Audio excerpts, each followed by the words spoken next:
आपका स्वागत है आपके अपने YouTube चैनल महादेव में। वीडियो को लाइक करें और अगर आपने अभी तक चैनल को सब्सक्राइब नहीं किया है तो जल्दी से कर दें। आज हम करने जा रहे हैं हमारी छठी क्लास 7वीं क्लास की वर्कशीट, जो कि है एसएसटी की राजनीति विज्ञान से, यानी कि पॉलिटिकल साइंस से। और आज की वर्कशीट का नंबर है 14 और आज हमारी तारीख है 13 नवंबर। आज हम पढ़ने जा रहे हैं समानता के बारे में कुछ और खास बातें। आपको याद है हम इसी टॉपिक पर काफी सारी बातें कर चुके हैं। भेदभाव, विविधता, समानता, ये सब एक दूसरे से मिलते जुलते या एक दूसरे से जुड़े हुए टॉपिक हैं जिन्हें हम अक्सर एक साथ ही पढ़ सकते और समझ सकते हैं। तो चलो शुरू करते हैं। आपको याद है ना, हमने डॉक्टर भीमराव अंबेडकर के बारे में बात की थी कि डॉक्टर भीमराव अंबेडकर ने भी अपने बचपन में बहुत सारी असमानताओं को देखा, झेला और उन्होंने उसके खिलाफ संघर्ष किया। और आगे चलकर हम आज जानते हैं इस बात को कि संविधान के पिता के रूप में, भारतीय संविधान के पिता के रूप में हम डॉक्टर भीमराव अंबेडकर का नाम लेते हैं। तो चलो देखते हैं और कुछ खास बातें। सबसे पहले यहाँ पर एक जो पैरा दिया गया है वो पैरा है जो डॉक्टर भीमराव ने कहा था। ये डॉक्टर भीमराव के शब्द हैं। तो चलो पढ़ते हैं। डॉक्टर भीमराव की पिक्चर यहाँ पर दी गई है, देख लीजिए इसे और साथ में ध्यान से सुनिए कि उन्होंने क्या कहा था। उन्होंने कहा था, अपने आत्मसम्मान को दांव पर लगाकर जीवित रहना अशोभनीय है। आत्मसम्मान जीवन का सबसे जरूरी हिस्सा है, इसके बिना व्यक्ति नग्न है। आत्मसम्मान के साथ जीवन बिताने के लिए व्यक्ति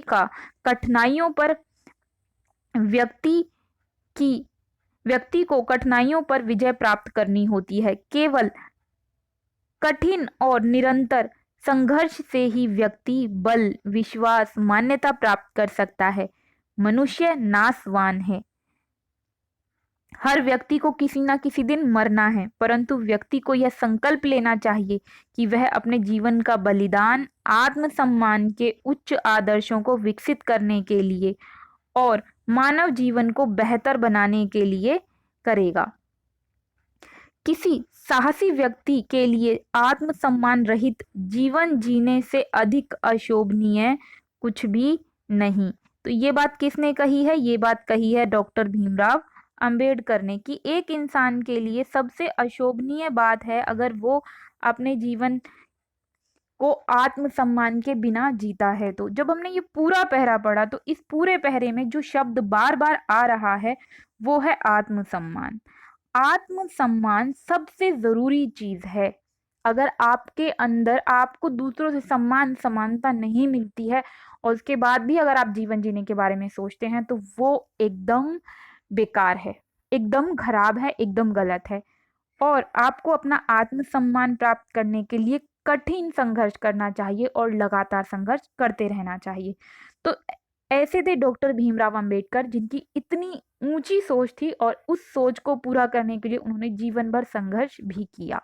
अब बढ़ते हैं आगे। हमने पढ़ा ही है कि डॉक्टर भीमराव भारतीय संविधान के पिता हैं और उन्होंने भी बहुत सारी कोशिशें की जिससे कि भारतीय संविधान सबको समानता दे सके। तो समानता के लिए हमारे संविधान में कुछ प्रावधान है, यानी कि कुछ नियम हैं, कानून हैं और उन कानूनों के बारे में हम जानते हैं। पहली बात, उसमें ये बात रखी गई है कि कानून की दृष्टि में हर व्यक्ति समान है, चाहे उसका धर्म, जाति, लिंग कुछ भी हो। किसी भी व्यक्ति के साथ धर्म, जाति, वंश, उसके जन्म स्थान और लिंग के आधार पर भेदभाव नहीं किया जाएगा। फिर तीसरी बात खास क्या है, ये कि सभी व्यक्ति सार्वजनिक स्थलों का प्रयोग कर सकते हैं, क्योंकि एक जमाना था जब, और आज भी ऐसी कई जगहें हैं, मंदिरों में निम्न कही जाने वाली जातियों को प्रवेश करने नहीं दिया जाता और छुआछूत का व्यवहार भी किया जाता है। तो छुआछूत यानी कि अस्पृश्यता, अस्पृश्यता का मतलब होता है छुआछूत का उन्मूलन, उन्मूलन का मतलब होता है उसे खत्म कर दिया गया। कानून के स्तर पर छुआछूत को खत्म कर दिया गया है। कानूनी स्तर पर कोई किसी के साथ छुआछूत का व्यवहार नहीं कर सकता है। तो अब बढ़ जाते हैं आगे। शासन ने संविधान द्वारा मान्य किए गए समानता के अधिकार को दो तरह से लागू किया है। तो ध्यान से समझ लीजिए इस बात को कि संविधान द्वारा जो बातें लिखी गई हैं या सबके लिए बताई गई हैं, उन्हें दो तरीके से लागू करने की कोशिश की गई है। पहली कोशिश क्या है कानून के द्वारा, और दूसरी कोशिश क्या है, सरकार की योजनाओं के द्वारा। कानून के द्वारा मतलब अगर किसी को अपने अधिकार नहीं मिलते हैं तो वो कानून की शरण में जा सकता है, कानून की मदद ले सकता है। दूसरा, सरकार ऐसी योजनाएं बनाती है जिससे कि उन लोगों को जिन्हें असमानता का सामना करना पड़ता है उन्हें सुविधाएं मिल सकें। कार्यक्रमों द्वारा, देखो यहाँ लिखा है ना, कार्यक्रमों द्वारा सुविधाहीन समाजों की मदद करके सरकार क्या करती है, योजनाएं बनाती है ताकि उन लोगों को मदद मिल सके। इसके अलावा भारत में अनेक ऐसे कानून हैं जो व्यक्ति के समान व्यवहार को प्राप्त करने के अधिकार की रक्षा करते हैं, जो मैंने अभी आपको बताया कि हम कानून की शरण ले सकते हैं। जैसे आपने सुना होगा, कुछ निश्चित प्रकार के शब्दों से आप दूसरे व्यक्तियों को नहीं बुला सकते। जैसे अगर आप ऐसे शब्दों का इस्तेमाल किसी के लिए करते हैं तो आपको आपके ऊपर कार्यवाही हो सकती है, कानूनी कार्यवाही हो सकती है। कानून के साथ साथ सरकार ने उन समुदायों जिनके साथ सैकड़ों वर्षों तक असमानता का व्यवहार हुआ है उनका जीवन सुधारने के लिए कार्यक्रम और योजनाएं लागू की हैं। ये योजना यह सुनिश्चित करने के लिए चलाई गई हैं कि जिन लोगों को अतीत मतलब पुराने जमाने में अवसर नहीं दिए गए आगे बढ़ने के, उन्हें अवसर दिए जाएं और उन्हें अधिक अवसर मिल सके, क्योंकि उन्हें असमानता आज भी झेलनी पड़ रही है और आगे बढ़ना उनके लिए उतना ही मुश्किल होता है। इसलिए उन्हें अधिक अवसर दिए जाते हैं ताकि वो आगे बढ़ सकें और सबके साथ समानता को प्राप्त कर सकें। और यही वजह है कि आरक्षण का भी प्रावधान किया गया है, रिजर्वेशन जिसे हम बोलते हैं। और अलग अलग तरीके की कैटेगरी को अलग अलग तरीके से लाभान्वित किया जाता है, श्रेणियों को। और वो सब क्यों? ताकि असमानता को दूर किया जा सके। अब बढ़ते हैं आगे। असमानता को दूर करने के लिए हमने बात की कि सरकार कुछ योजनाएं बनाती है और उन्हीं योजनाओं में से एक है मध्याह्न भोजन की व्यवस्था। आपको याद ही है, आपको स्कूल में दोपहर का खाना मिलता है।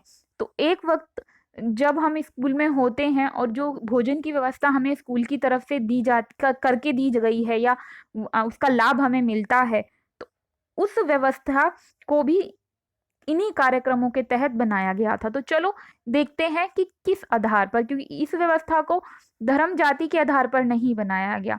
इसे बनाया गया है, बहुत सारे बच्चे गरीब होने की वजह से स्कूल नहीं आते और नौकरियों पर जाते हैं। नौकरी पर क्यों जाते हैं? ताकि वो अपने पेट के लिए भोजन की व्यवस्था कर सकें। तो बच्चों के भोजन की चिंता माता पिता को ना रहे और बच्चों को भी ना रहे, इसलिए स्कूल में ही भोजन की व्यवस्था की गई ताकि सभी को पूरा पोषण भी मिल सके और उनका विकास भी हो सके, साथ में पढ़ाई भी हो सके। तो चलो पढ़ लेते हैं इसके बारे में कि योजना कब शुरू की गई थी, क्यों शुरू की गई थी और कैसे फिर इसको लागू किया गया। इस कार्यक्रम के अंतर्गत सभी सरकारी प्राथमिक स्कूलों के बच्चों को दोपहर का भोजन स्कूलों द्वारा दिया जाता है।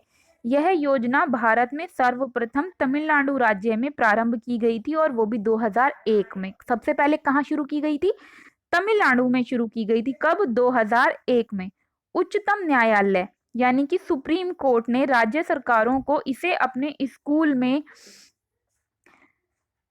6 माह के अंदर प्रारंभ करने के निर्देश दिए थे। मतलब ये कि जब कोर्ट ने ये कहा, न्यायालय ने ये कहा कि इसे शुरू किया जाए, तो सभी सरकारों को सिर्फ 6 महीने का टाइम दिया गया था। तो सबसे पहले ये तमिलनाडु ने अपने राज्य में किया था। उसके बाद जब ये एक योजना सफल हुई तो फिर सुप्रीम कोर्ट ने सभी राज्यों को कहा कि इस योजना को सभी राज्य अपने यहाँ पर चलाएंगे। मतलब पहले ये सिर्फ तमिलनाडु में किया गया था, उसके बाद बाकी सभी जगहों पर भी ये किया गया। और वो भी क्यों किया गया? क्योंकि सुप्रीम कोर्ट यानी उच्चतम न्यायालय ने आदेश दिया कि 6 महीने के अंदर अंदर सब इसे शुरू करें। इस कार्यक्रम के बहुत अच्छे परिणाम निकले, जैसे कि दोपहर का भोजन मिलने के कारण गरीब बच्चों ने अधिक संख्या में स्कूल में प्रवेश लेना शुरू कर दिया, क्योंकि वो मेहनत मजदूरी करके कमा रहे हैं, यहाँ पढ़ाई के बदले में खाना मिलेगा, तो पढ़कर कम खाना खा लेना ज्यादा अच्छा है, तो माता पिता उन्हें स्कूल भेजने पर ध्यान देंगे। नियमित रूप से स्कूलों में जाना भी शुरू कर दिया। शिक्षक बताते हैं कि पहले बच्चा खाना खाने के लिए घर तो जाते थे, फिर वापस स्कूल नहीं आते थे, परंतु जब से मध्याह्न भोजन घर स्कूल में मिलने लगा, दोपहर का खाना स्कूल में मिलने लगा, तो बच्चे अभी घर नहीं जाते, तो ना वो घर जाएंगे और ना वो छुट्टी करेंगे, तो स्कूल में ही रहेंगे, जिससे उनकी उपस्थिति में सुधार आया है। और इस कार्यक्रम से जातिगत पूर्वाग्रहों को भी कम करने में सहायता मिली है। जातिगत पूर्वाग्रह का क्या मतलब होता है? जातिगत पूर्वाग्रह का मतलब है जाति के आधार पर जो रूढ़िवादिता बनी हुई है कि ये निम्न जाति का है, ये उच्च जाति का है।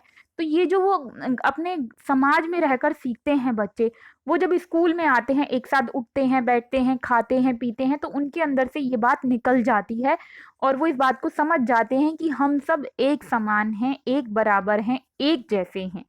ये जितनी भी चीजें बनाई गई हैं, ये पुरानी सोच है, ये रूढ़िवादिता है, यानी कि पुरानी सोच और बंधी बंधाई सोच, जिसमें कोई भी सुधार करके देखना ही नहीं चाहता, जो गलत भी है। अब चलते हैं आगे। अब यद्यपि लोग यह जानते हैं कि भेदभाव कानून के विरुद्ध है, भेदभाव नहीं किया जाना चाहिए, सबको पता है ये, जाति के, धर्म के, दिव्यांगता के आधार पर, दिव्यांगता मतलब किसी के अगर शरीर में कोई, किसी अंग में कोई विकार है, उसके आधार पर, आर्थिक स्थिति यानी अमीर और गरीब होने के आधार पर, लिंग के आधार पर, लिंग मतलब लड़का लड़की किन्नर, इन सब के आधार पर, किसी भी आधार पर हमें असमानता किसी के साथ नहीं करनी चाहिए, ये बात सबको मालूम है। लेकिन इसके बाद भी लोग सबके साथ भेदभाव करते हैं, असमानता का व्यवहार करते हैं, बहुत सारे लोग ऐसा करते हैं और हम में से ज्यादातर लोग करते हैं। तो वर्तमान में दृष्टिकोण का बदलना तभी संभव है। ये चीजें कैसे ठीक होंगी? दृष्टिकोण यानी लोगों के देखने का नजरिया, सोचने का तरीका कैसे बदलेगा? जब लोग यह विश्वास करने लगेंगे कि कोई किसी से कम नहीं है और सबको सम्मान मिलना चाहिए, सब सम्मान के अधिकारी हैं, जब सब लोग ऐसे सोचने लगेंगे, तभी जाकर ये असमानता खत्म होगी, भेदभाव खत्म होगा और समानता आएगी। प्रजातंत्रीय समाज में, प्रजातंत्र मतलब जहाँ पे लोगों का शासन है, यानी कि जैसे भारत है, समानता स्थापित करना एक सतत संग्रह है। मतलब ऐसे समाज में समानता को लाना सतत संग्रह है। सतत का मतलब है लगातार चलने वाला संघर्ष है। तो है ही, देखो भारत में पिछले 70 सालों से एक ही काम पर इतना जोर दिया जा रहा है कि समानता आ जाए, और आज तक ये कोशिश की ही जा रही है, सफल नहीं हुए पूरे तरीके से। बहुत सारी चीजों में बदलाव आया है लेकिन पूरी तरह से नहीं आया है। विभिन्न व्यक्तियों और विभिन्न समाजों को इसमें सहयोग देना होगा, तभी ये चीजें ठीक हो सकेंगी। तो चलो देखते हैं आज हमने क्या सीखा। प्रश्न उत्तरों की ओर आगे बढ़ते हैं। आगे बढ़ने से पहले मैं आपसे करना चाहती हूँ एक छोटी सी रिक्वेस्ट, और रिक्वेस्ट से भी पहले मैं आपको देना चाहती हूँ बधाइयाँ। अभी बहुत सारे त्योहार आ गए हैं, आपको धनतेरस की, छोटी दिवाली की, बड़ी दिवाली की, गोवर्धन पूजा की और उसके बाद भैया दूज की ढेर सारी शुभकामनाएं। हम दिवाली पर सबको गिफ्ट देते हैं और हमें बदले में बहुत सारे गिफ्ट भी मिलते हैं। तो मैं तो आपको रोज ही गिफ्ट देती हूँ वीडियोस के तौर पर, और वो मैं आपको आज भी दे रही हूँ, लेकिन बदले में मैं आपसे सिर्फ एक रिक्वेस्ट कर रही हूँ। हो सके तो आप दिवाली पर, अगर आपने अभी तक चैनल को सब्सक्राइब नहीं किया है तो प्लीज चैनल को सब्सक्राइब कर दीजिए। सिर्फ एक सब्सक्राइब ही तो करना है। आपकी वीडियो के नीचे आ रहा है एक रेड कलर का निशान जिस पर लिखा है सब्सक्राइब, क्लिक कर देंगे तो उसका कलर चेंज हो जाएगा, मतलब चैनल हो गया है सब्सक्राइब्ड। वीडियो को लाइक और शेयर करना बिल्कुल भी ना भूलें, क्योंकि ज्ञान बांटने से बढ़ता है। और अब बढ़ते हैं प्रश्नोत्तरों की ओर। पहला प्रश्न, समानता के लिए भारतीय संविधान में किए गए प्रावधानों के बारे में उल्लेख करना है। तो हमने भी 4 प्रावधान पढ़े थे, वो भी मैं आपको दिखा देती हूँ, एक बार क्वेश्चन देख लेते हैं। दूसरा क्वेश्चन इन्होंने हमसे पूछा है कि मध्याह्न भोजन की व्यवस्था करने से समानता लाने में सहायक हुई है, इसका वर्णन कीजिए। ये भी अभी हमने पढ़ा था, ये भी हम अभी लिख लेते हैं। समाज में समानता स्थापित करने के लिए कुछ उपाय हमें अपनी तरफ से बताने हैं। तो चलो फटाफट से तीनों प्रश्नों के उत्तर कर लेते हैं।